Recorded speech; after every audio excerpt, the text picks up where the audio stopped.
Yan na. Hi! Ganda. How are you today? Ganda. Iyak na ako. Sabi ko, wala mo nang iyak. Nag-pray tayo.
Sanji.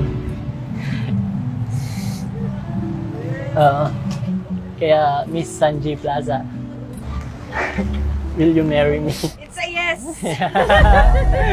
Gotta take a little time to think things over. Eksaktong 1 taon na ang lumipas mula nung ako'y lumuhod sa harap mo. 1 taon na ang lumipas nang makamtan ko ang matamis mong oo na pakasalan. At eto na tayo ngayon. In my life, there's been hope. Thank you. We praise you for today, Lord God. Salamat, Lord, sa araw na ito na dumating na, Panginoon. Salamat, Lord, sa lakas, sa pagmamahal, Lord God. Amen. Ikaw ang pinapupurihan. Salamat, Lord, at pinag-isa mo kami, Panginoon. Yes. Salamat, Lord Thank God. you. Salamat sa family na to. Amen. Salamat Thank sa asawa ko, Lord God. In Jesus' name I pray. Amen. I wanna know what love is.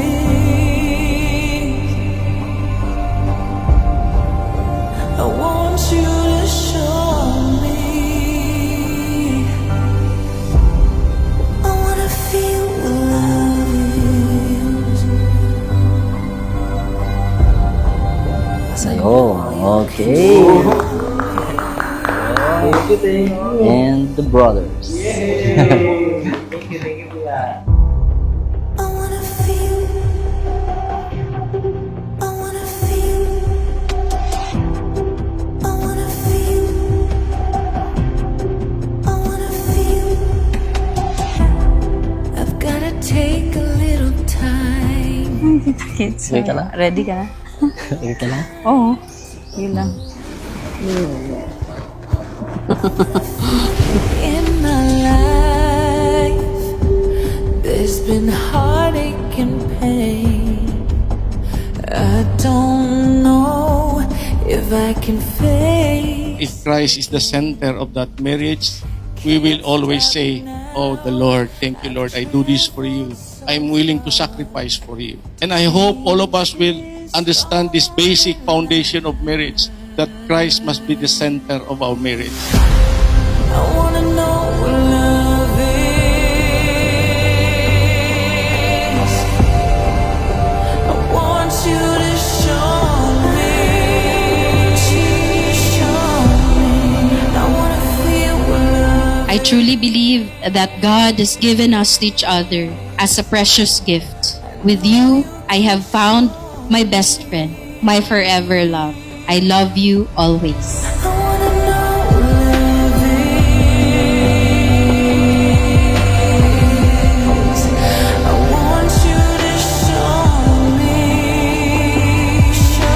Ikaw ang akong kasiguruhan, akong kalipay, ug ang pinakadakong panalangin sa akong kinabuhi, ug hangtod sa kahangturan, gihigugma ti ka sa gugma sa Ginoo.